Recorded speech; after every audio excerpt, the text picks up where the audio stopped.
สบายดีทุกท่าน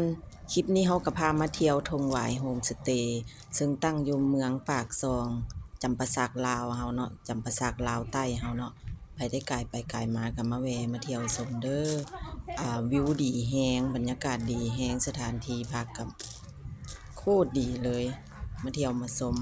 อันนี้ก็คือเป็นทีมงานของแผนกอคเซกองเฮาที่ว่าพากันมาเที่ยวย้อนหลังวันแม่หญิงสากลวันที่8เดือน3แต่พวกเฮานี่จะมาวันที่13 54นอนคืนนึงเนาะเพิ่นจะมีเป็นเฮือนให้เฮานอนพักสำหรับเป็นครูเป็นทีมเป็นกรุ๊ปเป็นหยังก็แล้วแต่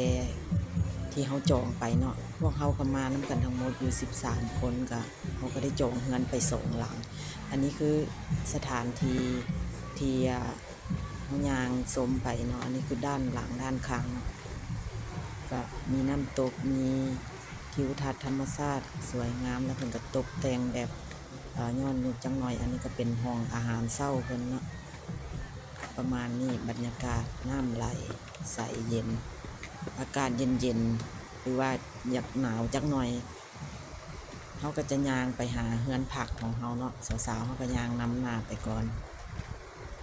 ย่างชมบรรยากาศไปนำกันพี่น้องงามๆ ไผได้ไกลไปไกลมาก็มาแวะเที่ยวแวะชมเด้อเฮาก็ครั้งแรก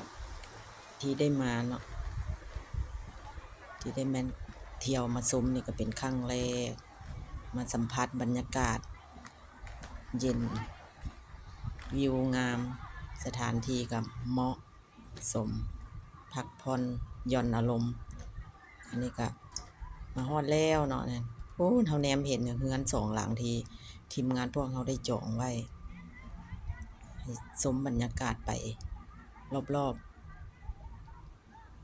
ๆ รอบๆเฮือนพักอันนี้คือเป็นอันนั้นมักแบบกินข้าวแลงเขาจะกินแบบอยู่ในตูบหรือว่าจะเอาบนกลางแจ้งก็แล้วแต่เฮามักเนาะเฮาสิเอาแบบใดนั่นก็คือเฮือน2หลังที่พวกเฮาได้จองไว้เนาะชมบรรยากาศรอบๆก่อนประมาณนี้เนาะสวยงาม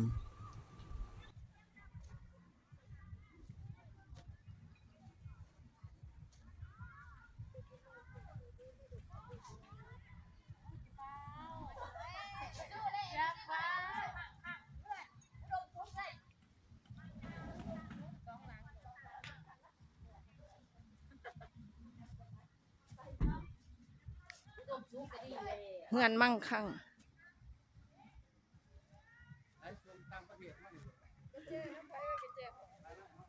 สำหรับทีมงานของพวกเฮาก็เลือกเอาสิแคมปิงมื้อแลง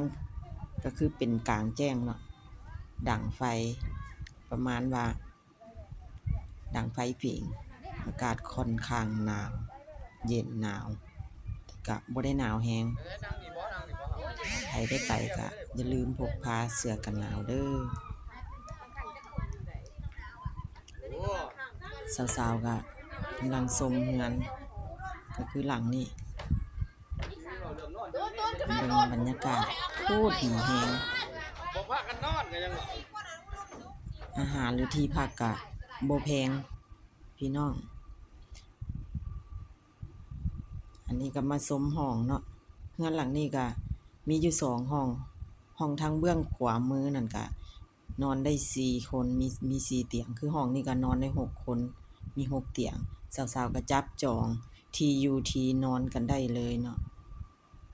เอากระเป๋าไปวางไว้เลยใครจะเอาที่ใดสำหรับข้อยก็คือเลือกเอาที่มุมฝาเลยจับจองที่อยู่ที่นอนเมียนกระเป๋าหยังแล้วหลังจากนั้นก็มาเกี่ยมอาหารเพื่อจะกินมื้อแลงแคมปิงกันมื้อแลงนี่ก็คือทีมงานสาวๆพวกเฮาอาหารของพวกเฮาก็ปิ้งบาร์บีคิวมีปิ้งปลาปิ้งเป็ดปิ้งกุ้งปิ้งใดก็หลากหลายเนาะอาหารที่พวกเฮาเกี่ยมไปแล้วก็ สั่งกับร้านเขาเจ้าได้จำนวนหนึ่งเราก็จะได้มีค่าที่ว่าเรานำอาหารเข้าไปเนาะอันนี้คือทีมงานสาวๆเราปิ้งบาร์บีคิวเพื่อแคมปิ้งมื้อแลงอันนี้คือสถานที่วิวพวกเราจะม่วนกันมื้อแลงเนาะโคตรดีแรงประมาณนี้เนาะได้ไปแล้วก็ติดใจพุ่นล่ะทั้งม่วนทั้งใดหลังจากกินดื่มแล้วก็หัวหน้าเพิ่นก็มีแจก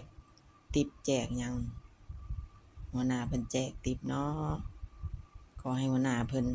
อยู่ดีมีแรงโชคๆหมานๆเด้อหัวหน้าพาไปเที่ยวแล้วก็แจกติปไว้น้องนำอีกหลังจากได้ติปได้หยังแล้วกินดื่มพอประมาณพอม่วนพอซื่นแล้วเอ้ยน้องเขาก็อยากยืดเส้นยืดสายว่าซั่นก็เลยจวดกันจักบาทว่าซั่นอันลำวงกันจักหน่อยเพื่อผ่อนคลายความหนาวและว่าเพื่อความม่วนความซื่นในการกินการดื่มของพวกเราก็มีการเต้นการฟ้อนอิหยังก็เอาที่ถนัดของแต่ละคนฟ้อนเต้นคือบรรยากาศมันอยากค่อนข้างหนาวเนาะ